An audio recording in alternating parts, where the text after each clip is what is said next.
Es que podamos platicar sobre la implicación que tiene el Estado laico frente a los derechos sexuales y reproductivos y otros temas más que me parece que son fundamentales en la discusión que ya Marisa enmarcaba en la mañana.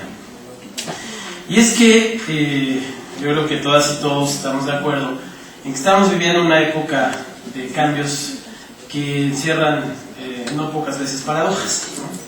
Si por una parte tenemos avances legislativos muy importantes, tenemos reformas constitucionales muy importantes, unas sin precedentes, como es la reforma constitucional en materia de derechos humanos, pero por otra parte tenemos a todos los niveles una serie de contradicciones que dan cuenta de cómo los avances legales no necesariamente producen, o por lo menos no de inmediato, los cambios sociales que tendrían que ser consecuencia de esos cambios a nivel legal.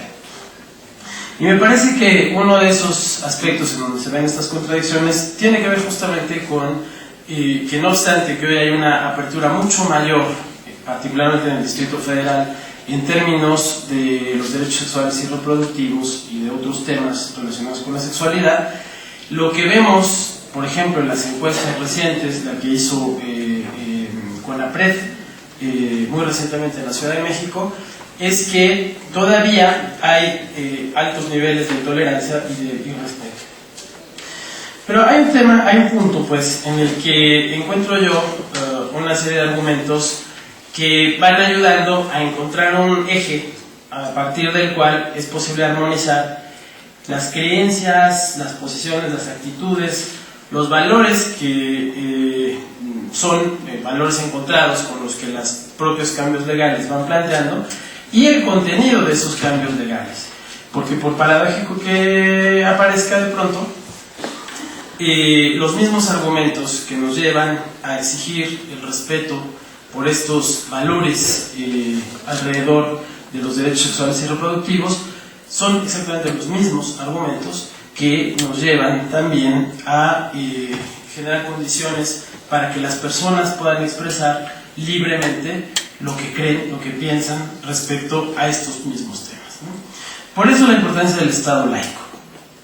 Cuando hablamos de Estado laico, hoy lo hacemos en un contexto en el que concurren diversos factores. Por una parte, un sorprendente, desde mi punto de vista, retorno a la espiritualidad, ¿no? Este siglo XXI que comienza ha presentado un retorno interesante no solamente a las religiones como tales, sino a una serie importante de prácticas que cada vez son más comunes, más visibles, que tienen como contenidos, digamos, comportamientos espirituales, ¿no? Aproximaciones espirituales.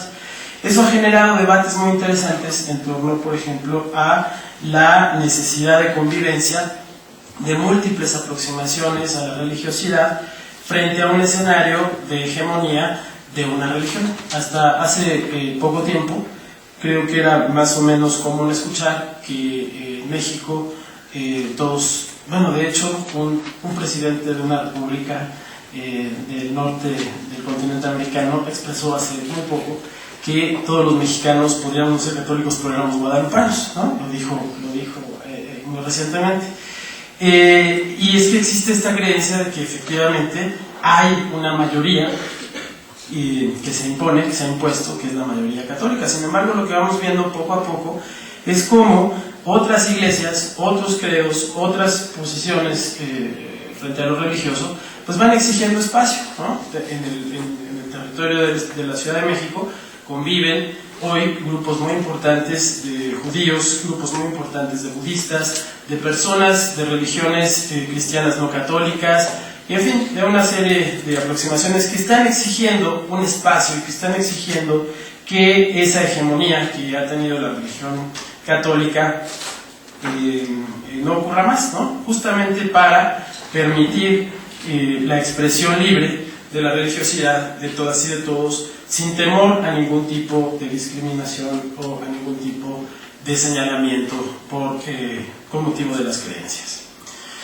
En ese contexto, pues, el Estado laico cambia, me parece, ¿no? O sea, no es un Estado que pueda asumirse solamente como no confesional, no es un Estado que tenga que reservarse asumiendo esa no confesionalidad, sino que tiene que tener una acción positiva para evitar que una de las posiciones se apodere, digamos, ¿no? Monopolice el espacio público sin permitir a las demás que se expresen.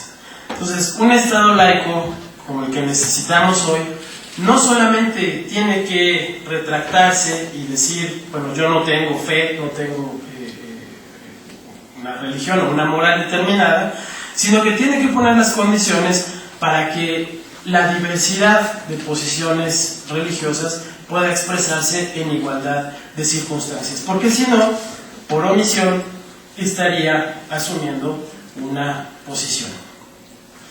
Ese debate que están dando las diversas iglesias en la Ciudad de México es un debate que ayuda también a entender la naturaleza de estos derechos sexuales y reproductivos y de los cambios que se están dando a nivel legislativo, por ejemplo, en términos de los ahora posibles matrimonios igualitarios, es decir, los matrimonios entre personas del mismo sexo, y desde luego el tema del aborto tan controvertido, ¿no?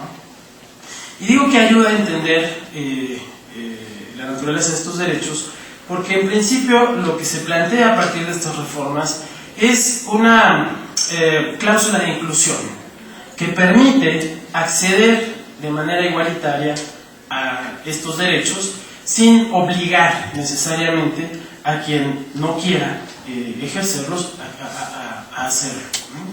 Es decir, cuando en el Distrito Federal se reforma el Código Penal para eliminar como delito el aborto, ¿no? Lo que se hace es abrir la posibilidad para que aquellas mujeres que decidan libremente abortar puedan hacerlo, pero de ahí no se sigue que todas las mujeres queden obligadas a abortar si están en una situación de embarazo no deseado, ¿no? Es decir, en ese punto armonizan tanto la posibilidad de acceder al derecho como la posibilidad también de negarse a ejercerlo. La única cuestión que hay que poner aquí como acento particular es que la decisión es de la persona que tiene que tomar, ¿no? Es decir, en ese momento el Estado lo que está diciendo es, Marisa lo dijo muy bonito, cuando hablaba de este secuestro de los cuerpos y de la colectivización de los cuerpos y tal, lo que está haciendo el Estado con una reforma como esa es devolverle a la persona la posibilidad de decidir qué hacer con su propio cuerpo y qué hacer con su propia vida, ¿no?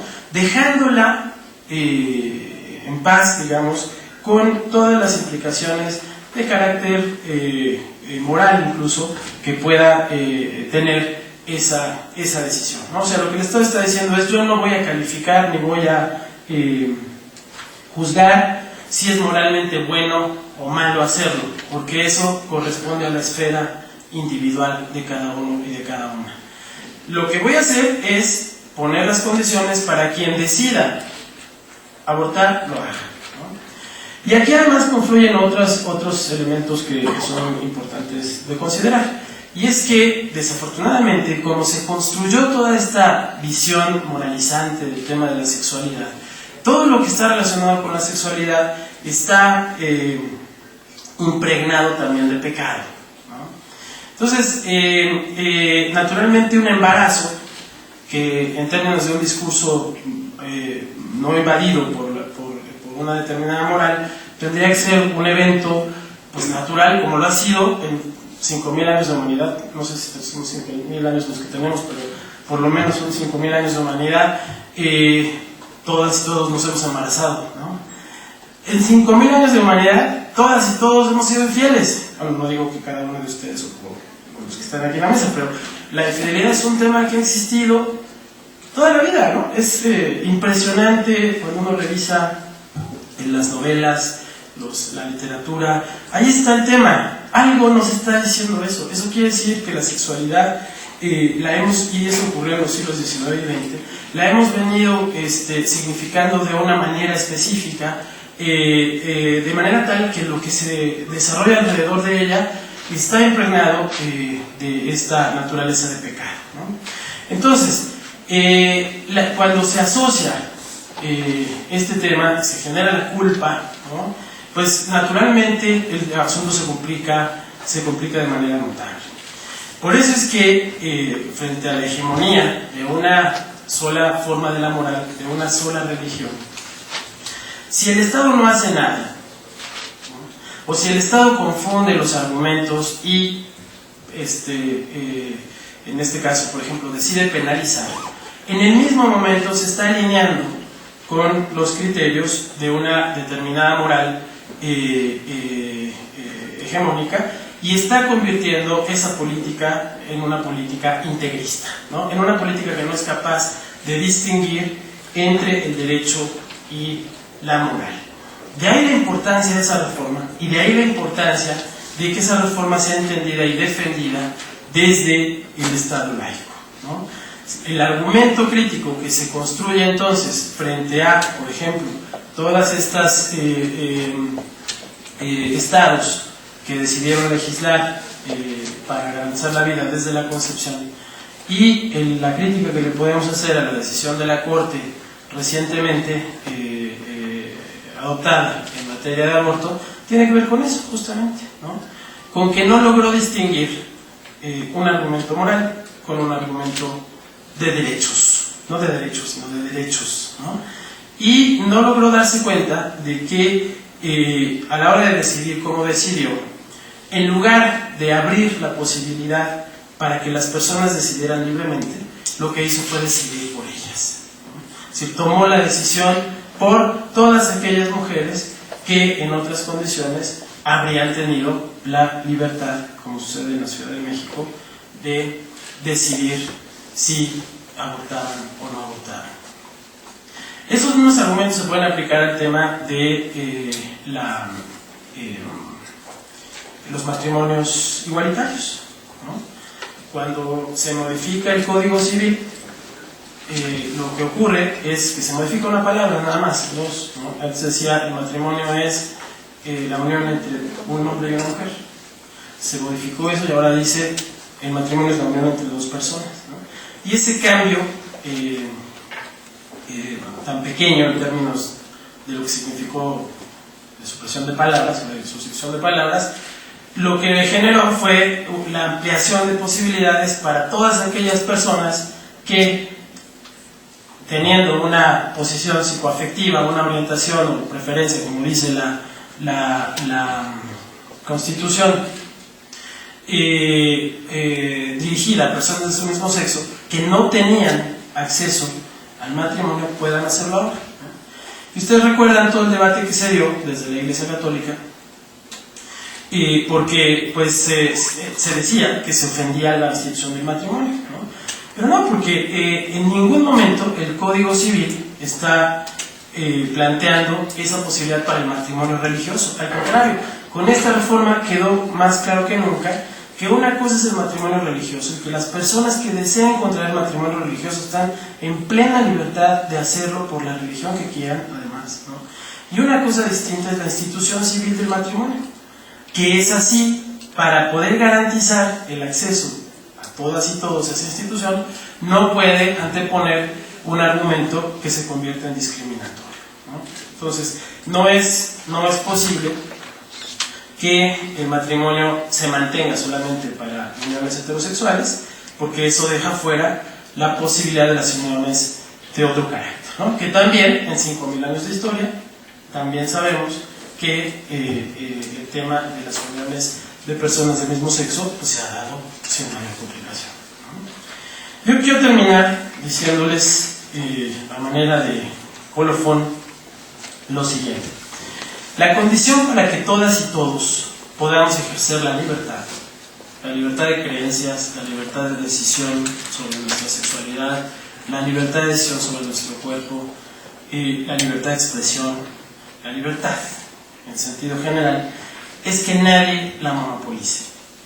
Porque cuando eso ocurre, cuando alguien monopoliza la libertad, entonces el resto nos convertimos en esclavos de la intolerancia, de la discriminación y, como desafortunadamente lo hemos visto, en potenciales sujetos de la aniquilación.